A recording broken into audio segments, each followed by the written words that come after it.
চোখে দেখেন না নাকি কমন সেন্স নাই? কোন রাস্তা দিয়ে বাইক চালাতে হবে, কিভাবে বাইক চালাতে হবে এগুলো না জেনে শুনে তারপর হচ্ছে রাস্তায় বাইক নিয়ে নামলে এমনই হয়। একটু শান্ত হন, একটা সেকেন্ড। হ্যাঁ, আরে কি বেয়াদব! এটা একটু রাখেন, নিজ দায়িত্বে ধুয়ে নিন।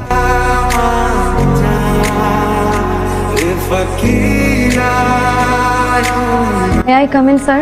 এসো এসো এসো। আর প্রহর সুন্দরভাবে আলোচনা।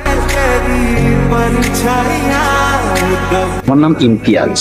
ইমতিয়াজ, তো বাবা মায়ের লাভ নাই, এই মেয়ে তোর সাথে প্রেম করবে না, সে দেমাগের মেয়ের। এই এমাক তো তোমার বেশি। তুমি রাস্তায় আমার জামার উপর কাদা ফেলানোর পরও তোমার মধ্যে বিন্দু মাত্র কার্টেসি নাই যে আমাকে একটা সরি বলবা। সরি বলার সুযোগ দিছো তুমি?